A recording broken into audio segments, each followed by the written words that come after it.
0205. Oke, selamat.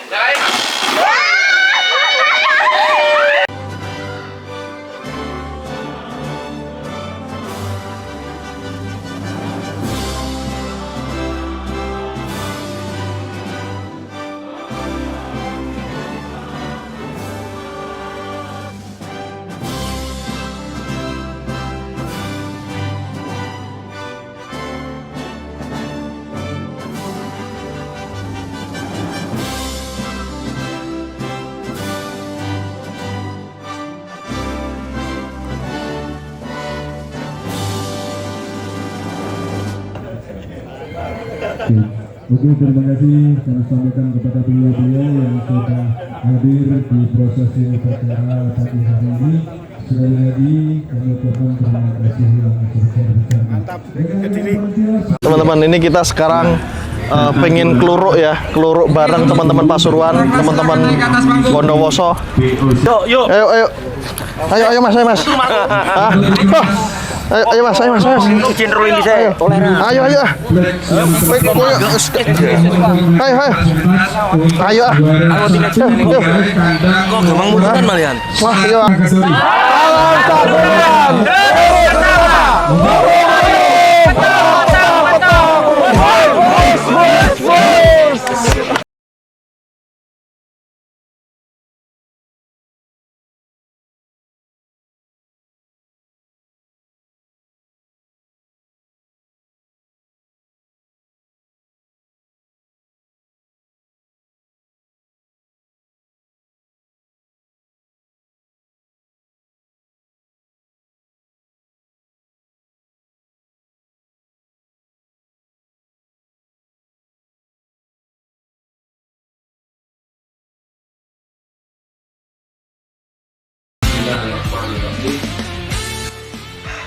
Kami nyatakan bahwa kontes merpati hias dan endemik pada pelaksanaan kontes Wali Kota Cup 2023 di Kediri ini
event seperti ini memang sangat kita perlukan. Di samping untuk acara silaturahmi, berkumpulnya kita para pencinta merpati hias, dan juga sekalian kita mengukur sejauh mana sih kita punya kualitas dari hasil breeder kita. Nah, kalau untuk masalah yang ditanyakan tadi berapa seringkah kontes ini diadakan, kalau yang kira-kira menurut kami yang sudah juga diputuskan oleh YPC itu maksimal itu 3 kali dalam setahun. Maksimal. Karena apa? Karena kadang-kadang kontes ini kita ada di Jawa Barat, sekarang ada di Jawa Timur, next ada di Sulawesi. Jadi kita pada saat akan melakukan kontes itu kita perlu waktu untuk mengumpulkan sekaligus apa namanya menyeleksi kita punya berita. Kan termasuk saya nih, kan banyak yang belum tahu juga tentang IFPC itu apa sih, kelompok apa sih, atau bergelut di area apa sih IFPC ini? Ya, jadi IFPC itu kebetulan saya juga baru aktif 2017. Oh, oke. Sementara yang saya baca literaturnya itu, kalau saya nggak salah, dari tahun 2000-an itu sudah terbentuk. 2000-an sudah terbentuk IFPC ini. Oke. Ya, itu bermula dari sekelompok pencinta-pencinta, khususnya di Jawa Timur. Oke. Kemudian ada juga di Jakarta. Sampai akhirnya mereka membuat satu komunitas. Nah, IFPC sendiri adalah singkatan dari Indonesia Fancy Pigeon Community. Jadi kelompok pencinta merpati hias, dan sekarang sudah mulai masuk merpati endemik. Merpati endemik juga ikut masuk akhirnya. Iya, ikut masuk. Wow, keren banget nih. Iya, kita mewadahi mereka untuk sama-sama ikut ambil bagian daripada kontes yang kita adakan. Tapi atas naungan IFPC. IFPC sendiri, alhamdulillah per 2 tahun kemarin sudah legal, Mas. Secara hukum? Secara hukum. Diakui Kemenkumham. Yes. Wow, keren banget. Jadi kita sudah melakukan hal-hal yang secara administrasi penting, karena buat kita ke depannya kita berharap kalaupun ada sesuatu event-event atau pergerakan mengenai satwa unggas, terutama merpati hias dan endemik, sampai sekarang kita juga masih tetap solid. Dan banyak juga seperti IPB menggandeng kita, karena apa? Karena yaitu legal standing, legal dokumen yang kita sudah punya. Seperti itu. Wow, keren. Pak, saya pengen tahu nih visi misi ke depan IFPC ini tentang merpati hias yang ada di Indonesia ini, karena banyak orang-orang awam yang dia juga pecinta merpati hias tapi nggak terlalu paham tentang IFPC. Ya, visi misinya ke depannya apa sih? Ya, visi sebetulnya kita punya visi yaitu supaya seluruh pencinta merpati hias itu mendapat satu naungan, satu wadah, yang dengan wadah itu mereka mampu untuk memberikan masukan atau aspirasinya. Kemudian misi kita itu salah satunya memajukan ekonomi rakyat. Salah satunya. Jadi kita ada beberapa teman yang memang mereka pencinta, tapi sekaligus juga mereka ikut berbisnis di dalam IFPC tersebut. Dan kita tidak melarang selama yang legal dan sesuai sama kriteria, dan yang jelas kita bisa memonitor, Mas. Mana yang nakal, mana yang... Jadi salah satunya kita mampulah, alhamdulillah, sekarang menjadi wadah yang mereka juga akhirnya sama-sama cintai seperti sekarang ini. Dan moto kita adalah IFPC Pemersatu Bangsa.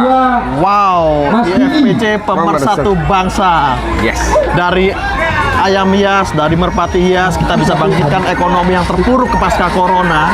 Jadi jangan ragu menjadi peternak, jangan ragu menjadi penghobi.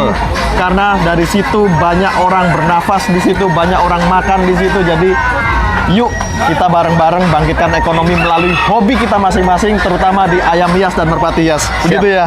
Setuju. Oke, keren banget Pak, matur sembah nuwun. Kami pamit, kita mau wawancarain yang lain. Terima kasih. Kapan-kapan mampir ke Jogja. Insya Allah. Di Jogja kami punya penangkaran burung unta dan merak terbesar di Indonesia. Saya lihat itu ya. Insya Allah kita mampir. Oke, siap, insya Allah. Terima kasih.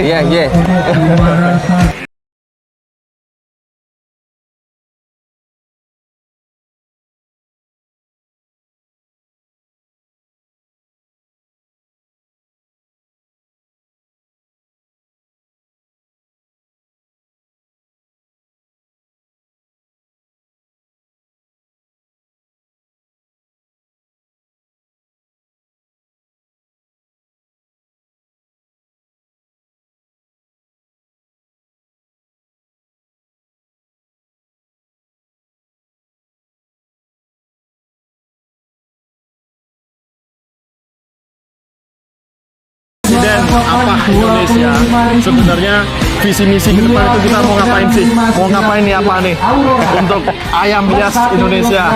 Karena kita tahu ya ayam hias saat ini kita harus mengakui kita mengalami sedikit goyang ke bawah. Nah di sini semua harapan se-Indonesia pecinta ayam hias itu ada di pundak apa Indonesia. Apa yang akan dilakukan nih? Apa Indonesia? Siap. Makasih Mas Aswin. Brother kita dari lama nih. Jadi gini Mas, kalau dibilang semua harapan itu ada di pundak apa Indonesia, saya rasa kurang tepat. Kalau saya bilang harapan itu semuanya ada di para penghobi ayam hias se-Indonesia. Cuman kebetulan saat ini mungkin apa Indonesia yang lebih intens mengadakan kontes-kontes, kemudian event-event untuk mencoba membangkitkan kembali semangat dari teman-teman peternak penghobi gitu, supaya menampilkan ayam-ayamnya, memperkenalkan kepada halayak ramai, kemudian supaya dapat penghobi-penghobi baru yang akhirnya mungkin insya Allah bisa menjaring penghobi baru itu akhirnya dia punya minat ayam hias dan di situ roda ekonomi bisa berjalan. Memang visi misi kita seperti itu. Jadi bagaimana caranya supaya ayam hias ini bisa menjadi salah satu unsur untuk meningkatkan taraf ekonomi teman-teman, terutama di lingkungan penghobi ayam hias. Seperti itu. Kita caranya salah satunya dengan kontes ini. Selain kontes juga kita ada edukasi, sosialisasi ke teman-teman mengenai manajemen ternak, manajemen kandang, manajemen pakan. Kang Bima, untuk ada pengadaan kontes-kontes nasional seperti ini tuh sebenarnya idealnya tuh setahun berapa kali sih? Atau ya sebanyak mungkin? Kalau saya bilang sesering mungkin itu lebih baik. Hanya nanti akan ada efek positif dan negatifnya. Salah satu efek negatifnya adalah mungkin para peserta ini merasa kelelahan dan sebagainya. Ayam juga akan merasa kelelahan. Memang ada efek positifnya, semakin banyak dikenal gitu. Tapi kalau seperti itu juga nanti jadi kurang baik juga. Makanya lewat kontes ini kita coba mengenalkan ke halayak banyak. Supaya orang lebih mengenal apa sih Parrot Bed Asel, apa sih Bantam Cornish. Kalau ayam-ayam yang lain mungkin sudah pada kenal. Tapi untuk dua jenis ayam ini belum pada banyak kenal. Terus untuk kontes Kediri ini sendiri bisa dibilang ini rekor ya. Setelah pandemi ini rekor. Karena hanya di sini pesertanya lebih dari 1.000. Yang online, yang sudah pasti online itu sekitar 1.200 lebih. 1.200 peserta. Ayamnya? Ayam dan merpati hias. Untuk merpati hiasnya tadi sekitar 820 sekian. Nah, itu untuk merpati hiasnya. Untuk ayamnya, untuk yang daftar online saja sekitar 400-an. Nah, belum lagi yang offline kayak Serama itu kita offline. Jadi datanya belum masuk sampai sekarang. Ya, makanya saya bilang ini rekor terbesar di Kediri ini. Data total sebenarnya belum masuk nih. Belum masuk. Cuman kita sudah bisa lihat di lebih dari 1.200 sekian. Lebih. Wow, rekor kayak gitu. Setelah pandemi. Dan Betul. ini keren banget. Betul. Artinya antusias tentang ayam hias dan merpati hias masih tinggi ya. Masih tinggi, alhamdulillah. Dan ini luar biasa ya. Jadi tadi Kang Bima tadi bilang ini bukan tugas apa sendirian, tapi tugas semua pecinta pelaku ayam hias dan merpati hias. Karena di sini kita bisa bersilaturahmi ya kan? Iya, betul. Kita bisa mencari ekonomi dan banyak manfaatnya daripada kerugiannya ya Kang Bima. Nah, betul. Kasih kata-kata nih buat teman-teman pecinta ayam hias yang baru mengenal ayam hias dan lama kenal ayam hias. Kata-kata deh. Ya, buat teman-teman nih, di ayam hias ini kita bisa nambah saudara, kita bisa cari peluang bisnis, gitu. Jadi jangan sungkan-sungkan untuk bergaul bersama kami para penghobi ayam hias. Gitu. Banyak nilai positif di sini. Ya, kita mulai dari bisnis ayam hiasnya, kemudian bisnis kandangnya, karena kita bekerja sama juga dengan para pengrajin sangkar. Itu alhamdulillah ada pengrajin sangkar bisa hidup di situ. Kemudian untuk teman-teman yang memang tidak bisa urus sendiri ayamnya, dia juga menyerap tenaga kerja berupa kiper-kipernya. Kemudian dari situ juga mereka bisa jadi agen-agen penjualan pakan dan sebagainya. Makanya jangan ragu untuk bergelut di dunia ayam hias, untuk hobi ayam hias, gitu. Karena di situ ada nilai ekonominya. Selain menambah persaudaraan, kita juga bisa memperbaiki hidup di situ. Ada harapan di dunia ayam hias. Di sini adalah bisnis tanpa mistis. Sama seperti judul film pendek yang saya pernah buat, Kak. Setitik cahaya dan kokok ayam. Waduh, luar biasa, luar biasa. Terima kasih, Siap, Kang Bima. Mas Aswin, Matur sukses, suwun, terus. sukses. Siap, sukses.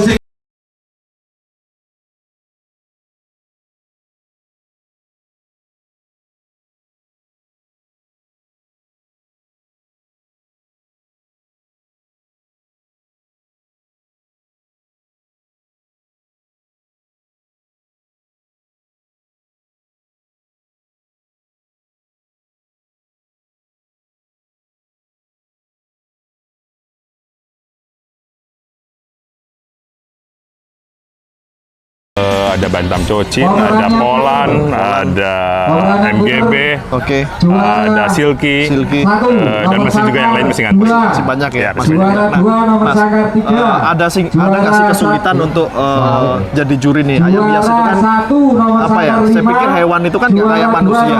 Ketika kita jadi jurinya model, kayaknya lebih gampang nih daripada hewan kan. Betul. Nah, sebenarnya kesulitannya apa sih kalau jadi juri ayam hias kayak gini nih? Jadi pertama adalah kadang-kadang malahan ayamnya tidak ada yang tidak masuk standar sama sekali misalkan. Ada ya? Ada. Misalkan satu jenis ini ada yang nggak masuk standar misalkan baik misalkan dari warna kaki misalkan atau misalkan janggutnya kurang banyak atau gimana.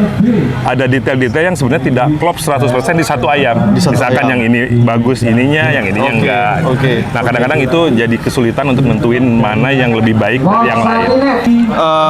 Dari semua ayam hias, jenis apa yang paling rumit sebenarnya? Yang paling semuanya sih punya kriteria rumit tersendiri. Oh, semuanya. Semuanya rumit. Jadi tiap jenis itu ada rumit-rumitnya. Jadi yang tadi di awal bilang bahwa kadang tidak ada yang dapat 100% bagusnya di satu titik. Nah, itu yang kadang-kadang jadi rumitnya seperti itu. Kontes ayam hias dan merpati hias Kediri rekor ya. Sementara ini Sudah di luar ekspektasi.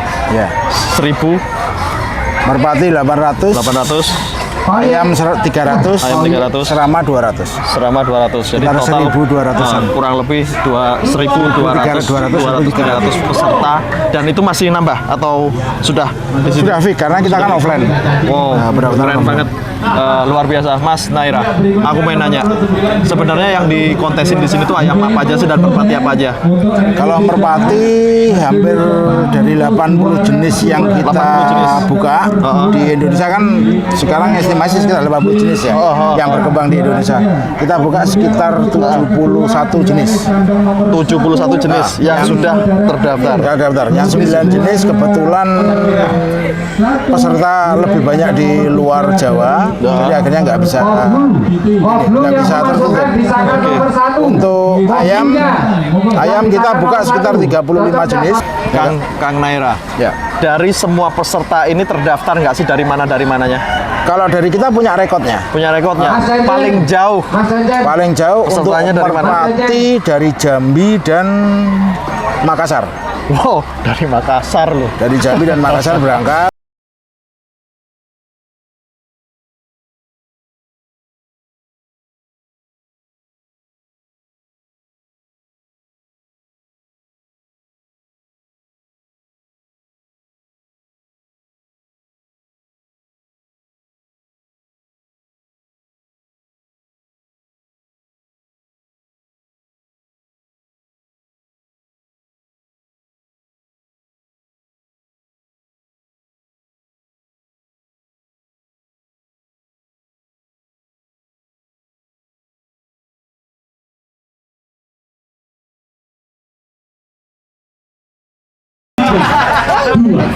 Oke, teman-teman. Tadi kan kita udah bahas ya ke beberapa panitia, kita udah ngomong bahwa efek tidak langsung dari kontes ayam hias adalah ekonomi gondola. Ekonomi secara tidak langsung di bawah itu terus berputar. Kenapa? Karena ketika ada kontes ayam hias, pedagang pakan ayam itu bisa laku, terus kandangnya, terus tenaganya, dan yang jelas ketika ada kontes pasti harus ada makanan. Nah, di sini ada UMKM nih. Nah, di sini banyak UMKM, dan apa sih imbas langsung dari terjadinya atau terciptanya kontes-kontes seperti ini? Nah, ini ada Pak siapa ini, Pak? Pak Abu. Iya. Abu. Oke, maaf ya Pak Abu. Ya. Pak Abu, jenengan dari pelaku UMKM. Pelaku UMKM salah satu. Apa? Dari sini saya menjual dari mulai makanan ringan, makanan siap saji seperti nasi kotak, terus ada produk-produk dari istilahnya rumahan, kayak apa namanya risol atau gorengan. Itu yang kita angkat adalah dari masyarakat kecil. Nah, dengan adanya event-event seperti ini kami bersyukur sekali. Ya, seperti ini jadi ekonomi kita akan berkembang terus. Kota tertua itu ada di Kediri, Om. Siap. Jadi ini kota tertua di Indonesia yang sangat luar biasa sejarahnya.